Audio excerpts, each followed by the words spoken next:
대부분의 사람들은 이렇게 말한다. 외모보다 중요한 것은 내면이다. 하지만 이 말은 정답이 아니다.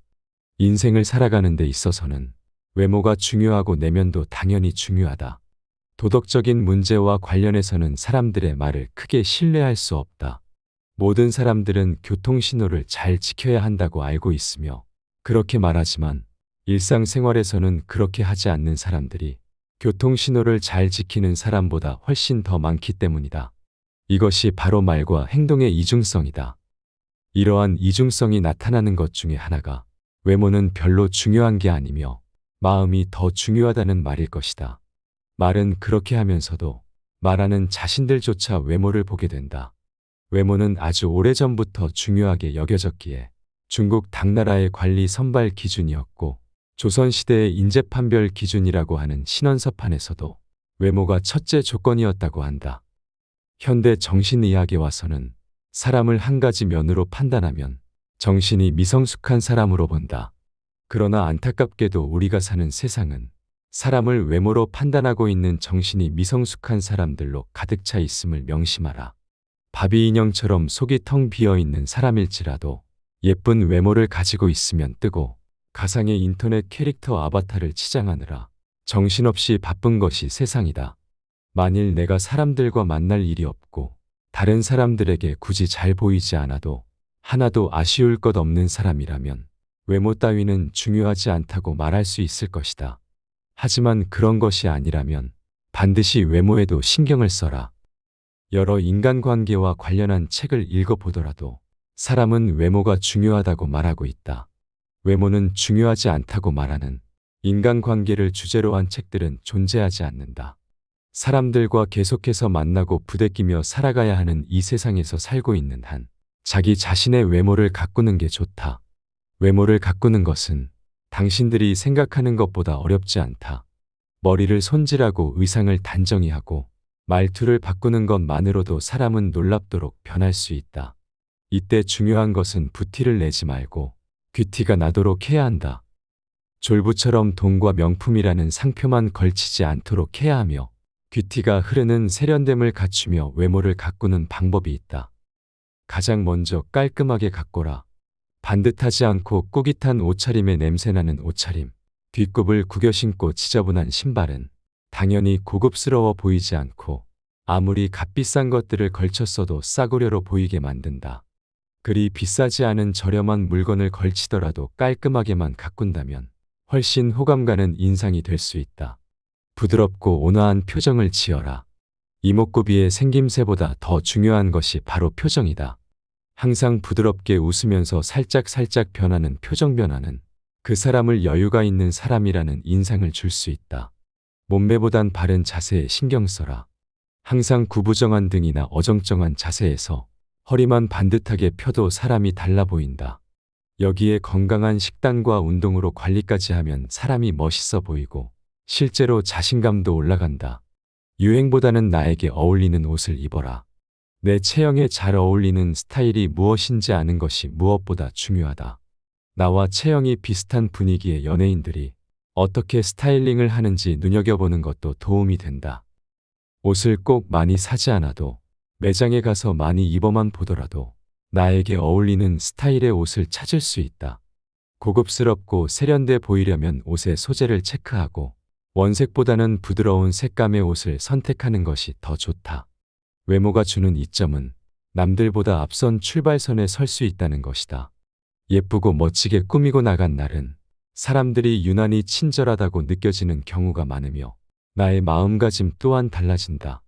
마음 저 밑에서부터 자신감이 솟아오른다.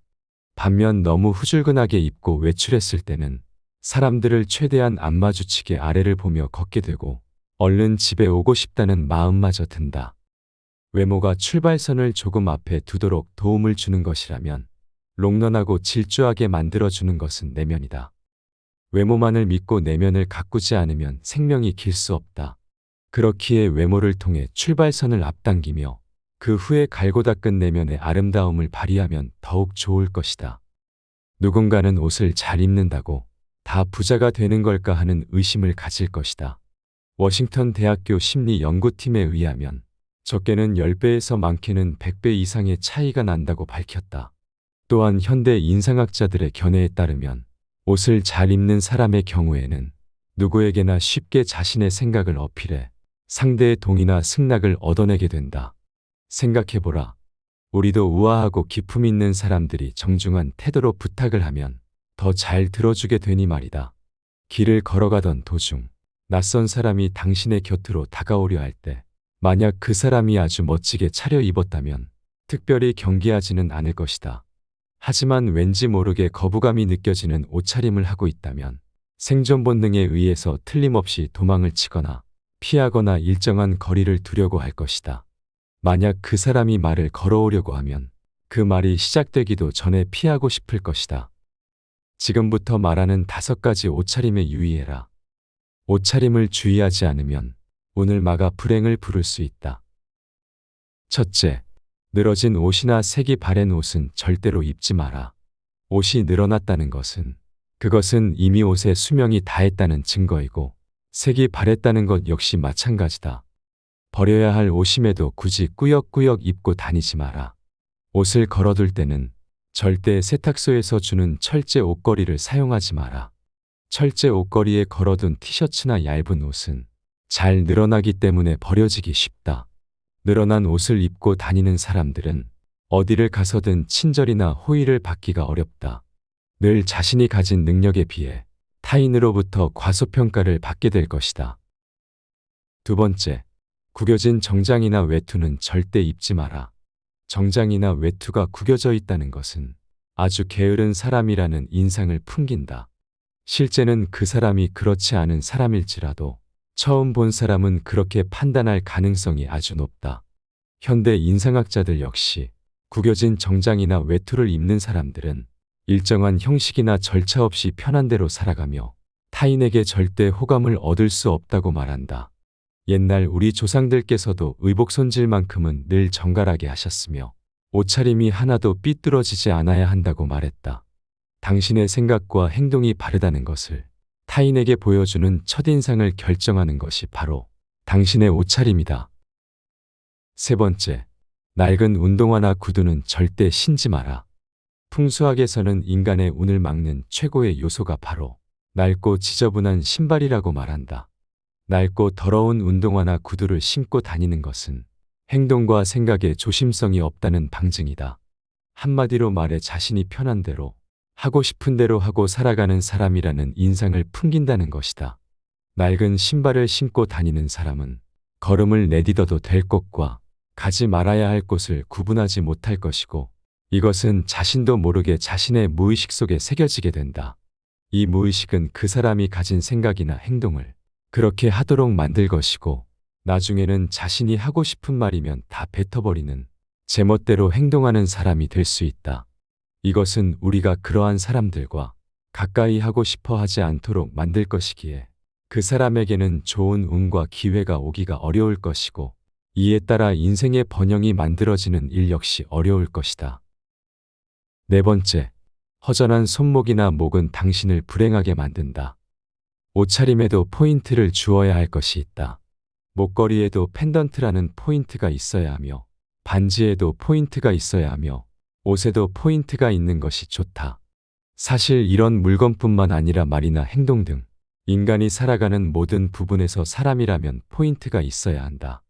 평범한 넥타이를 매더라도 포인트로 핀을 한 사람과 그렇지 않은 사람의 정갈함은 뚜렷한 차이를 보인다.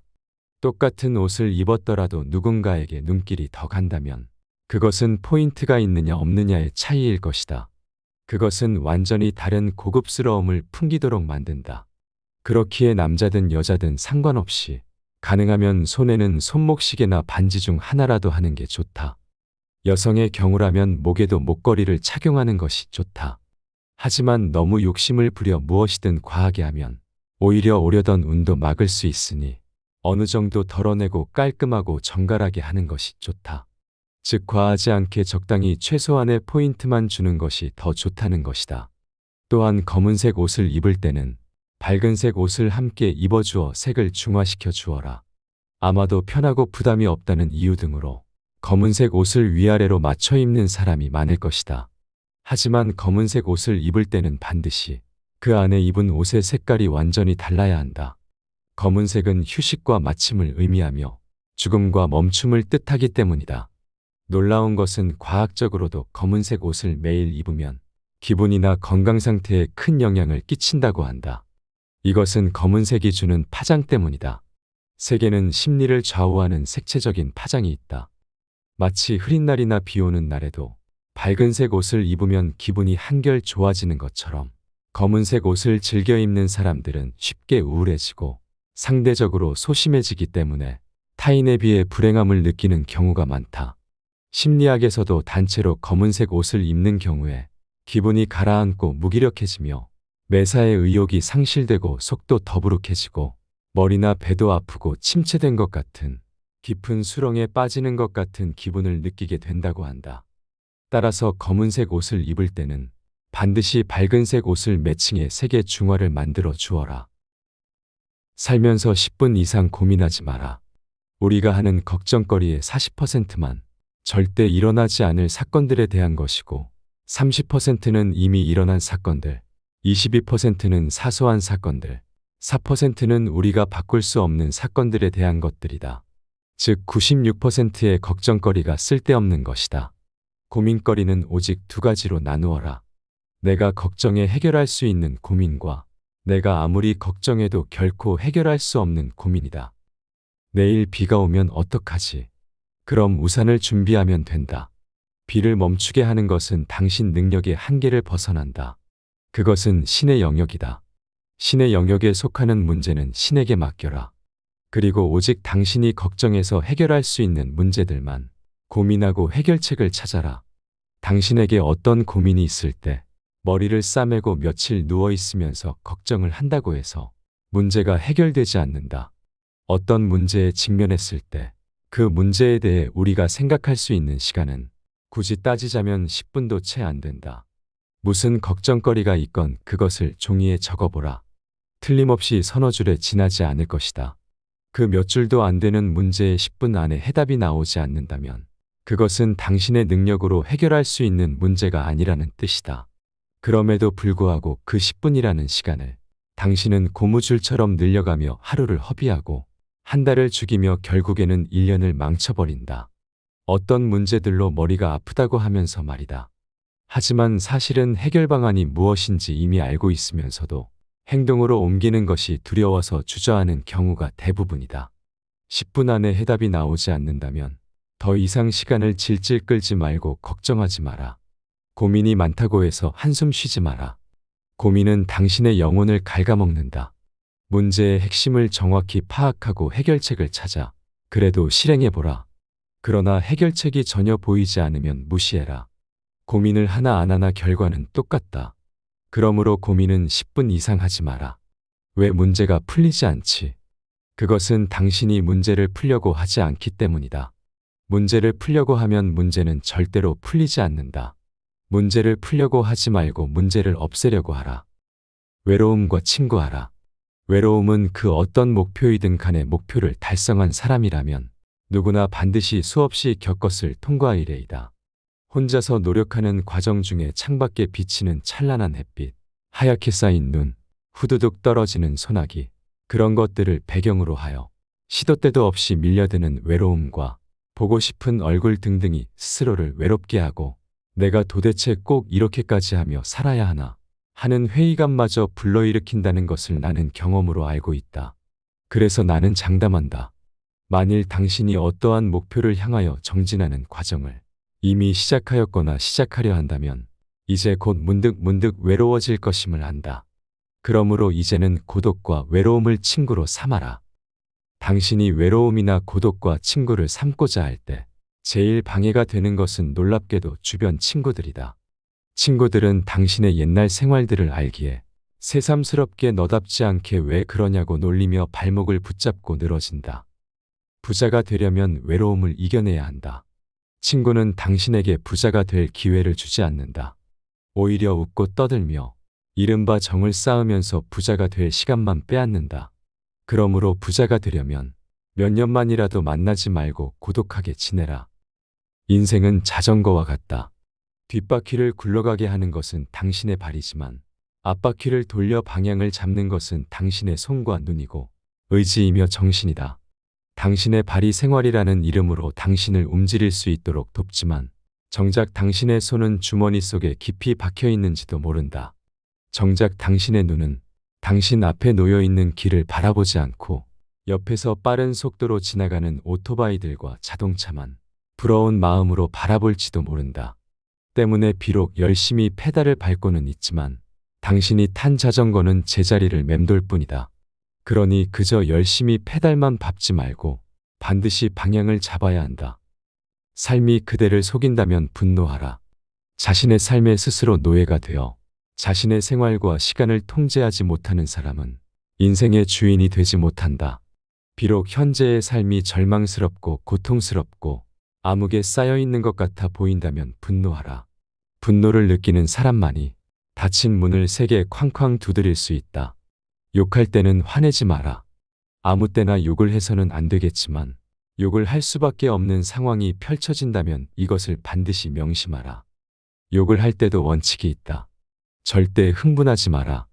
욕은 얼음처럼 차가운 마음으로 머리로 해야 최대한의 효과를 거둘 수 있다. 그래야 싸늘한 맛도 생긴다.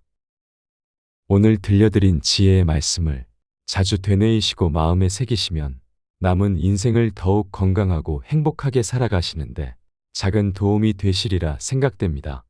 여러분의 지혜로운 삶의 여정을 함께합니다. 이상으로 밤을 잊은 철학이었습니다. 철학이 있는 당신의 삶을 응원합니다. 오늘 내용이 도움이 되셨다면 구독과 좋아요 부탁드립니다. 감사합니다.